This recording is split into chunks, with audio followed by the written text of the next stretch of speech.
All right, kids, I'm sure you've heard this before. If you see something, say something.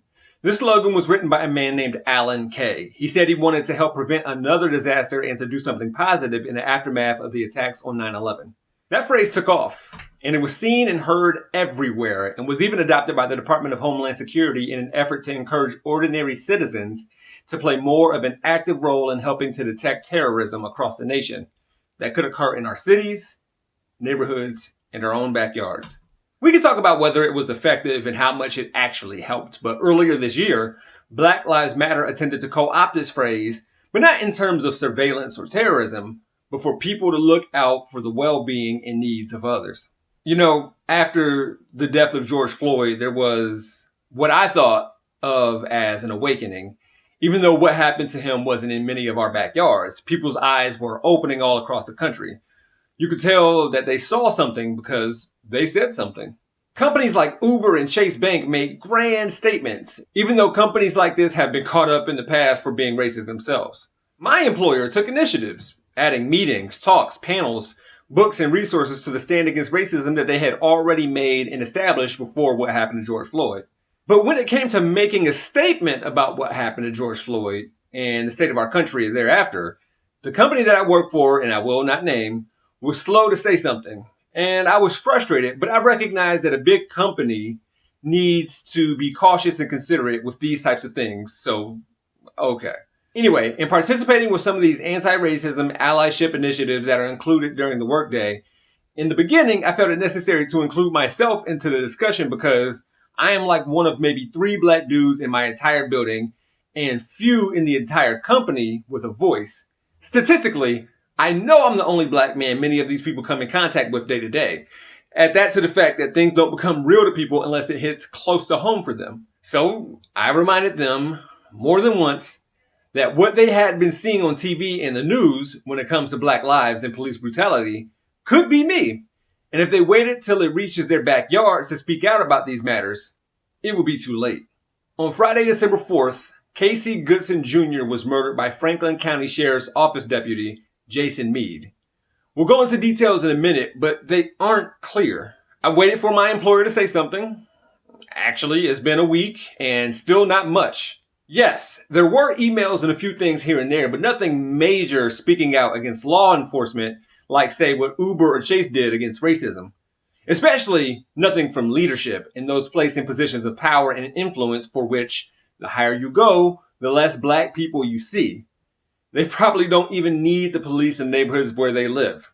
Kids, if you're wondering why a company that I work for, which is a hospital system in Columbus that, again, made a stand against racism, has to acknowledge racial inequality and social injustice, it's because this company can affect change. And I know this company sees something. After all, what happened to Casey Goodson Jr. happened in our backyard.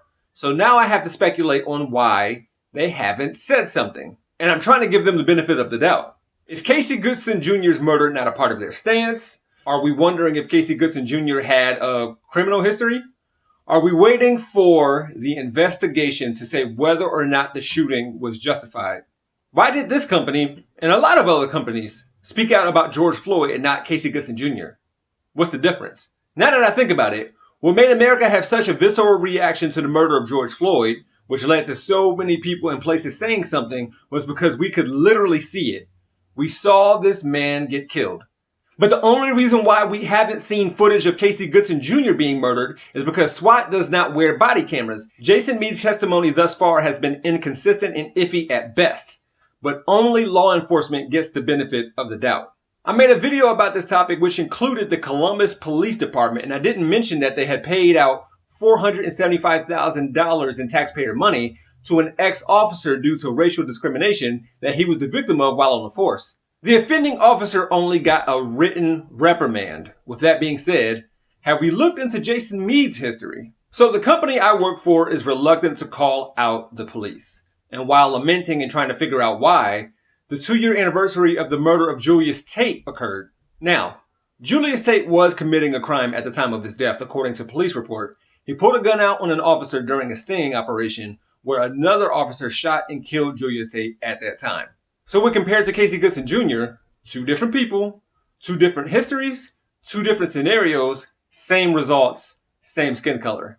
Today is, as I say this, the anniversary of Dylan Roof being taken into custody and treated to Burger King after killing 9 black people in a church in South Carolina. He was not killed at the hands of law enforcement. So if the difference is, well, he didn't point a gun at police, well, neither did Philando Castile. Well, Philando Castile wasn't in Ohio. Well, this man was. And I'm not advocating for him to be shot either. He was given all the care and consideration in the world, and while a gun was visible in his car, and he threatened to shoot police with it, he defied commands and resisted arrest, and he lived to tell about it. And we can see what happened because the very patient officers wore body cameras. So, an armed officer went looking for a fugitive, didn't find them, and ended the operation by killing another person who was not related to the reason why they were in the neighborhood. This is terrorism, and it happened in our backyard. And as was suggested 19 years ago, when you see something, you say something. Well, I, one of very few black males who works for this big, influential company who can affect change, don't see them doing something. So I will start saying something, and we're going to be all right. I'm your president. I'll give you a hint. Haircut, that's black.